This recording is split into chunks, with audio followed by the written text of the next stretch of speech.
नमस्कार, स्वागत है आपका हमारे इस चैनल पर। मैं मुनमुन श्रीवास्तव आपका हार्दिक अभिनंदन करता हूं। इस वक्त हम हैं दिल्ली विश्वविद्यालय के मिरांडा हाउस कॉलेज में, और मिरांडा हाउस की जो शिक्षक हैं डॉक्टर आभादेव हबीब, वो डेमोक्रेटिक टीचर्स फ्रंट की ओर से इस बार DUTJ यानी डूटा इलेक्शन में प्रेसिडेंट पद की उम्मीदवार हैं। आइए हम उनके पास चलते हैं और जानते हैं कि किन मुद्दों पर वो ये चुनाव लड़ रही हैं और उन्हें अपनी जीत का कितना भरोसा है। नमस्कार, स्वागत है आपका हमारे इस YouTube चैनल पर मैम। नमस्कार। DTF की ओर से इस बार डूटा इलेक्शन में प्रेसिडेंट पद की उम्मीदवार हैं। हाँ जी। और आपसे हम जानना चाहते हैं मैम कि कौन से मुद्दे के साथ आप वोट मांग रही हैं, क्यों DTF को चुने इस बार भी लोग? देखिए, ऐसा है कि हमारे सामने और जो दिल्ली यूनिवर्सिटी है उसके सामने और डूटा के सामने दो सवाल हैं और जो बिल्कुल आपस में जुड़े हुए हैं। नेशनल एजुकेशन पॉलिसी के चलते जिस तरीके के बदलाव सरकार एजुकेशन सेक्टर में ला रही है, एक तरीके से ये मोनेटाइजेशन का फॉर्मूला है एजुकेशनल इंस्टीट्यूशंस का। तो हमारा सवाल यह है कि क्या टीचर्स की नौकरी बचेगी या नहीं, और दूसरा ड्यू बचेगा कि नहीं। और इससे बिल्कुल जुड़ा हुआ सवाल ये कि जो साथी हमारे यहाँ पे लगातार एडहॉक कैपेसिटी में काम कर रहे हैं और आज लगभग उनकी संख्या 4000 से ऊपर है, 10 साल से यहाँ पर अपॉइंटमेंट नहीं हुआ है, एक प्रोसेस जो होना चाहिए था, छुटपुट अपॉइंटमेंट हुए हैं, और इन टीचर्स को न्याय मिलेगा कि नहीं। तो ये दोनों सवाल हैं और आपस में जुड़े हुए हैं। आपको मालूम है कि 2018 से लगातार डूटा का मूवमेंट चल रहा है और जिसने डिमांड रखा है सरकार के सामने कि one time regulation for absorption लाकर इन सारे साथियों को स्थायी किया जाए। तो इसी डिमांड के साथ हम आगे बढ़ेंगे। और मैं इसमें ये कह दूं कि अभी फ़िलहाल में आपने देखा था कि कैसे जो मिनिस्ट्री ऑफ एजुकेशन था उसने पार्लियामेंट में झूठ आंकड़ा बताया कि सिर्फ 58 एडहॉक टीचर्स हैं दिल्ली विश्वविद्यालय में। और इसी से आपको पता चलता है कि क्या साजिश है। साजिश ये है कि आप देखेंगे कि आप ABC रेगुलेशन सरकार लेकर आई जुलाई 2021 में, उससे पहले मार्च में स्वयं रेगुलेशन लेकर आई, और ब्लेंडेड लर्निंग का ड्राफ्ट रेगुलेशन सर्कुलेटेड है। वो कब रेगुलेशन के तौर पे आ जाएगा, रातों रात इस तरीके से UGC से फरमान की तरह रेगुलेशन आ रहे हैं। तो इन सारे रेगुलेशंस में ऐसा है कि सरकार अपना खर्चा बचाने के लिए ग्रॉस एनरोलमेंट रेशो तो बढ़ाना चाहती है, कह रही है कि 2035 तक 50% ग्रॉस एनरोलमेंट रेशो बढ़ाएंगे, लेकिन वो यहाँ पे नए विश्वविद्यालय, नए कॉलेजेस नहीं खोलना चाहती और कटौती करना चाहती है, अपना खर्चा बचाना चाहती है एजुकेशन पे। तो उनका जो फॉर्मूला है वो ये कि जो हमारे रेगुलर स्ट्रीम के कोर्सेज हैं उनको भी सेमी रेगुलर कर दें। तो ABC के तहत भी स्टूडेंट जो है बाकी अन्य यूनिवर्सिटी से ऑनलाइन कोर्सेज ले सकता है, और यूनिवर्सिटी ने भी 31 अगस्त को पारित कर दिया कि कोर पेपर के अलावा स्टूडेंट जो है बाकी यूनिवर्सिटी से अपने पेपर पढ़ ले। इसी तरीके का स्वयं रेगुलेशन है जो कहता है कि एक कलेक्शन है कोर्सेज का, एक रिपोजिटरी है जहाँ से स्टूडेंट उस प्लेटफॉर्म से अपने कोर्सेज ले सकता है, अपनी डिग्री बना सकता है और 40% कोर्सेज ऊपर से कर सकता है। ब्लेंडेड लर्निंग कहता है कि टीचर का टाइम जो है ना लेक्चर में वेस्ट हो रहा है, उसको रिकॉर्ड कर दिया जाए और सिर्फ मेंटर या कोच की तरह टीचर जो है स्टूडेंट को मिले। तो हमें लग रहा है कि जैसे 2016 में यहाँ पे वर्कलोड का बदलाव करके सरकार आधी नौकरियां खत्म करना चाहती थी, ये बिल्कुल वैसा ही फॉर्मूला है। इसमें टीचर्स का और स्टूडेंट का बहुत बड़ा क्षति होने वाला है, और टीचर्स की नौकरी क्योंकि कॉलेजेस में वर्कलोड के आधार पे होता है, इसमें सीधा असर ये होगा कि टीचर्स की नौकरी खत्म होना शुरू होगा अगर स्टूडेंट ने ऑनलाइन कोर्सेज की ओर जाना शुरू किया। और जिस तरीके के अनप्रॉक्टर्ड एग्जाम आज के दिन में हमने लिए हैं, या स्टूडेंट का टाइम कोचिंग वगैरह में जाता है, चाहे वो MBA exam preparation, MCA, IAS बनने की तरह, तो उस वजह से स्टूडेंट अगर उधर की ओर मूव करेगा तो यहाँ नौकरियाँ जाएगी। इसके साथ मैं ये कह दूँ कि one time regulation for absorption इसलिए ज़रूरी है क्योंकि आज 2018 से UGC में जो स्क्रीनिंग फॉर्मूला आया उसमें बहुत सारी सीनियर साथी जो है ना बाहर हो जाएंगे। दूसरी बात यह कि 100% सिलेक्शन कमेटी के हाथ में, और 100% सिलेक्शन कमेटी के हाथ में मतलब रिगिंग का फॉर्मूला। जिस तरीके के अपॉइंटमेंट बाकी सेंट्रल यूनिवर्सिटीज़ में हुए हैं और पिछले दौर में यहाँ पे भी हुए, टीचर्स को भरोसा नहीं है कि अगर उन्होंने काम किया है उनके काम को वैल्यू मिलेगा और अपॉइंटमेंट फेयर तरीके से होगा और उनको वेटेज होगा टीचिंग का। इसीलिए एब्जॉर्प्शन हमारा कॉल है। और देखिए अभी पंजाब में 36,000 वर्कर्स को सरकार को रेगुलराइज करना पड़ा, एब्जॉर्ब करना पड़ा, और हम ये समझते हैं कि हम भी आगे लड़ें और हम सरकार से चाहेंगे कि जहाँ जहाँ पद खाली हैं वहाँ वहाँ जो टीचर काम कर रहा है उसको परमानेंट किया जाए। लेकिन मैम ये एडहॉक शिक्षक तो ये कहते हैं कि जो डीटीएफ है और उसने जो है वो हमारे अपॉइंटमेंट्स को हमेशा डिलेल किया है। दिसंबर 2019 में जो एक आंदोलन हुआ जब डीयू के बीसी ऑफिस पे कब्जा जमा लिया एडहॉक्स ने, अगर वहीं पर कुछ नेगोशिएशन किया जाता तो शायद उनका अपॉइंटमेंट हो जाता। देखिए ऐसा है कि इसमें अगर हमारे कुछ साथी पॉलिसीज़ को नहीं देख रहे तो ये मैं कहूँगी कि ये ठीक नहीं है। आप देखेंगे कि लगातार डूटा का 2010-12 के बाद ही, जैसे ही प्रोफेसर पेंटल उस समय वाइस चांसलर थे जब सेमेस्टराइजेशन हो रहा था और उन्होंने कहा था जब तक एकेडमिक स्ट्रक्चर्स अब फ्लक्चुएट करेंगे अपॉइंटमेंट नहीं होगा, और 2013 से लगातार डूटा का पहले मूवमेंट चला कि खाली पदों को भरा जाए।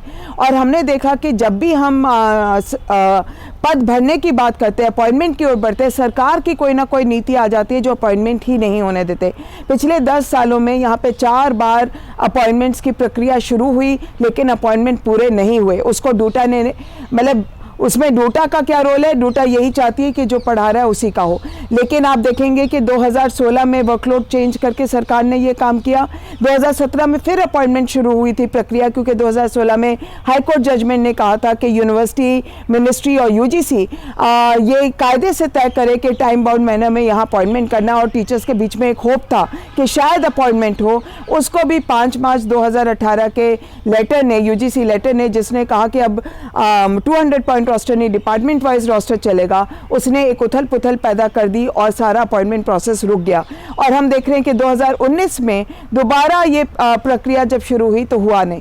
तो मामला तो यह है कि सरकारें ही नहीं चाहती, और जो 2019 का मूवमेंट हुआ था उसने एब्जॉर्प्शन के मुद्दे को सेंटर में प्लेस किया, लेकिन उसके साथ साथ जो इम्पोर्टेंट मुद्दे थे वो ये था कि 28 अगस्त 2019 में एक लेटर आया जिसने कहा कि आज से नियुक्ति सिर्फ गेस्ट टीचर्स की होगी, एडहॉक की नियुक्ति नहीं होगी। और जब टीचर का रिन्यूअल होना था तब डूपा, जो दिल्ली यूनिवर्सिटी प्रिंसिपल एसोसिएशन है, उसने कहा कि वाइस चांसलर लिख कर दें कि ये टीचर्स को एडहॉक टीचर्स की रिन्यूअल कर सकते हैं, नहीं तो हम सबको गेस्ट बनाने में कन्वर्ट करें। और इसके ऊपर एक मूवमेंट, एक धमाका हुआ और टीचर्स ने वहाँ पे प्रमोशन, एब्जॉर्प्शन, पेंशन सब मांगा। लेकिन जो हमारे की सवाल थे वो ये थे कि ईडब्ल्यूएस रिजर्वेशन रोस्टर जो 2019 में आया, रातों रात 450 युवा साथी जो यूआर पोस्ट पे काम कर रहे थे उनकी नौकरी खतरे में आ गई। तो उसके ऊपर बड़ा सवाल था, गेस्ट आप लगाएंगे तो यूनिवर्सिटी का क्या बेड़ा गर्क होगा, मतलब ख़त्म ही हो जाएगा। और जो हमारे 4000 साथी एडहॉक थे वो रातों रात गेस्ट बन जाए, ये हमें मंजूर नहीं था। और काउंटिंग ऑफ पास सर्विस के ऊपर मुहिम शुरू हुआ और हमें जो मिला उसके अंदर देखिए डूटा ऑफिस बेरर्स के साथ साथ हमने एडहॉक साथियों को भी साथ लिया, और एडहॉक साथी भी एक साथ हमारे गए जो इन चीज़ों को बहुत अच्छे से जान रहे थे, ताकि एमएचआरडी के सामने, उस समय एमएचआरडी नाम था, अब तो मिनिस्ट्री ऑफ एजुकेशन है, हमने उनके सामने सारे तर्क रखे। तो हमें जो मिला कि स्क्रीनिंग क्राइटेरिया जो भी रहे उसके बावजूद सारे टीचर्स को सिलेक्शन कमेटी तक जाने को मिलेगा। दूसरी इंपॉर्टेंट बात यह कि एक एडहॉक को दूसरे से रिप्लेस ना किया जाए, एक एडहॉक जो है कंटिन्यू करेगा जब तक परमानेंट अपॉइंटमेंट नहीं होगा। ईडब्ल्यूएस की एक्स्ट्रा सीटें हमें मिलने का वायदा किया गया। हमें यह भी कहा गया कि ईडब्ल्यूएस रिजर्वेशन की वजह से किसी का डिस्प्लेसमेंट नहीं होगा, और हमारा काउंटिंग ऑफ पास सर्विस के ऊपर भी एक हमारे क्लॉज मिला। और मैं ये समझती हूँ कि इसमें एब्जॉर्प्शन तो हम क्लिंच नहीं कर पाए, क्योंकि सरकार के सामने ये बड़े धमाके ने एब्जॉर्प्शन को सेंटर में रखा। पर एक सेंट्रल यूनिवर्सिटी में जब हम एब्जॉर्प्शन की बात कर रहे हैं तो इसको एक सिस्टमैटिक मूवमेंट ही बिल्ड करके लिया जा सकता है। सरकार का अलर्ट हुआ, और देखिए एक तरीके से डीटीएफ ने लगातार प्रेस कॉन्फ्रेंस करके और प्रेस विज्ञापन देकर और लगातार मूवमेंट से एब्जॉर्प्शन को एक सेंटर स्टेज बनाया है। और मैं ये समझती हूँ कि अब आगे चलने की बारी है। पेंडेमिक ने भी हमसे 2 साल छीन लिए, वो मूवमेंट भी फाइनली इसलिए स्थगित हुआ क्योंकि पेंडेमिक हो गया और बंद होना पड़ा। लेकिन ये मूवमेंट्स में उतार चढ़ाव चलते हैं, लेकिन अगर हम चलते रहेंगे तो आज किसानों की जीत हुई है, कल हमारी होगी।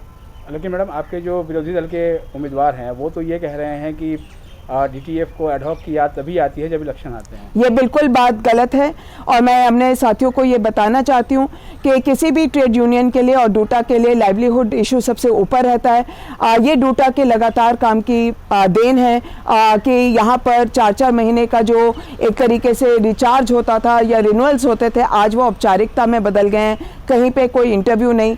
पेंडेमिक के थ्रू भी आपने देखा कि हम लोग सारे एडहॉक टीचर्स की सैलरीज को, उनके सर्विसेज को बचा पाए। 12 विवेकानंद कॉलेज में टीचर्स का 2 बार प्रिंसिपल का एक तरीके से अटैक था कि रोस्टर बदल गया, इनको निकाला जाए, उसको हम बचा पाए। और मैं ये समझती हूँ कि एब्जॉर्प्शन की पहली शर्त है कि साथी जो हैं सिस्टम के अंदर रह पाएँ और डूटा ने ये सुनिश्चित किया है। 99% जो हमारा अटेंशन है वो सिर्फ एडहॉक साथियों के मसलों पे रहता है।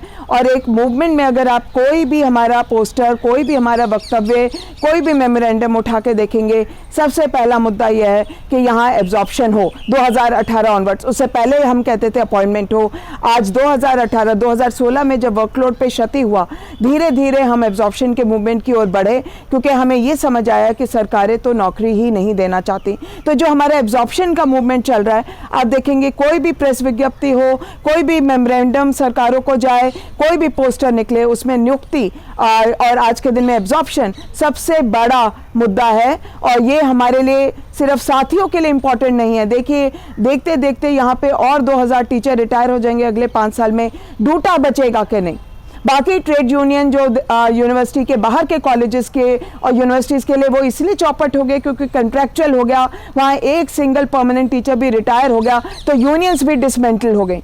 आज ये हमारे साथी जो एक्सप्लॉइटेड फील कर रहे हैं, जो पढ़ने लिखने वाला स्टूडेंट था, एकेडमिक्स की ओर बढ़ा और वो एडहॉकिज्म के दलदल में फंस गया, जो दलित, आदिवासी, महिला, OBC, जो जितने डिसएडवांटेज से या इकोनॉमिकली डिप्राइव्ड जो स्टूडेंट थे, वो जब एजुकेशन की ओर बढ़े और वो टीचर बनना चाहे तो उन्होंने देखा कि वो एडहॉकिज्म के दलदल में धंस गए। मैं समझती हूँ कि सोशल जस्टिस के लिए और इन सारे तमाम टीचर्स के जस्टिस के लिए एब्जॉर्प्शन ही एक मुद्दा है हमारे सामने आज के दिन में, और इसको लड़के ही हासिल किया जा सकता है। इसी के ऊपर हमारा 99% एनर्जी जो है खर्च होता है। ये बात सही है कि जब API को 10 साल तक डूटा लड़ा तो API रद्द हुआ और जो 2018 जुलाई में UGC रेगुलेशन आया उसमें API हटा, तो एक 95% हमारी जीत उसी दिन हो गई जब प्रमोशन के लिए API हटा और प्रमोशन सरल हुआ। लेकिन काउंटिंग और पास सर्विस का एक और मुद्दा था और काउंटिंग और पास का मुद्दा जब 5 दिसंबर के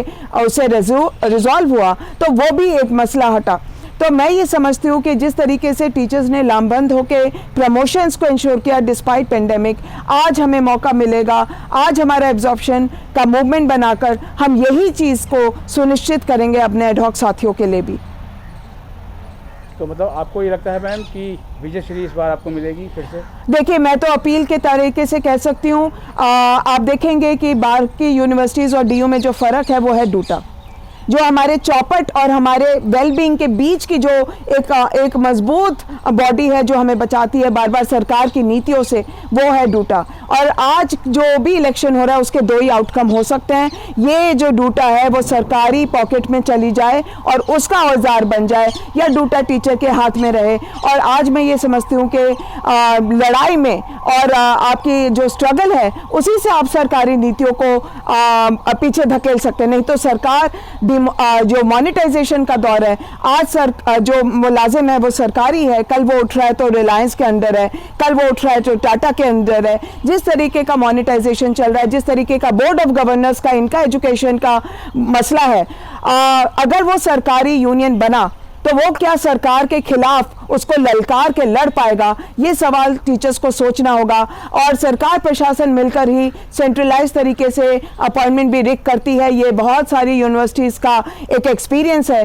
तब क्या सरकारी अगर यूनियन होगा तो वो अपने खिलाफ करेगा जो वहीं से रिगिंग हो रहा होगा। तो मैं ये समझती हूँ कि आज ये डूटा को बचाने का मुहिम है और मैं अपील की तरह अपने दोस्तों से कह रही हूँ कि आपने DTF को बार बार मौका दिया और देखिए प्रमोशन नहीं था तब भी टीचर ने मौका दिया, क्योंकि वे समझते हैं। और अभी फ़िलहाल कुछ सालों से जो अपॉइंटमेंट का क्राइसिस बना और आज के दिन में एब्जॉर्प्शन का कॉल है, मुझे लगता है टीचर्स को ये विश्वास है कि जिस तरीके से DTF लड़ता है सड़कों पे, जिस तरीके से आर्टिकुलेट करता है, कभी भी कोई साठगांठ नहीं करता, बगैर खौफ के बात करता है, चाहे मौसम अच्छा हो चाहे ख़राब हो। तो इसीलिए बार बार DTF को टीचर्स ने चुना है। और मैं समझती हूँ कि वो सारे साथी जो आज के दिन में यूनिवर्सिटी को आइसोलेशन में नहीं देख रहे, पर यूनिवर्सिटी को जो देश में हो रहा है उसका पार्ट में देख रहे हैं, पॉलिसी को देख रहे हैं, वो दोबारा DTF को वोट देंगे। मैं अपील करती हूँ उन सब साथियों से, क्योंकि डूटा को बचाए रखना सिर्फ DU के टीचर्स के भलाई नहीं है, पूरे देश में जो स्टूडेंट का और टीचर का मूवमेंट चलेगा एजुकेशन को बचाने के लिए, उसमें डूटा सबसे आगे रहता है और डूटा ही उसको बचाता है। तो ये सबकी जीत होगी। आने वाले चुनाव के लिए बहुत बहुत शुभकामनाएं। Thank you. धन्यवाद। ओके।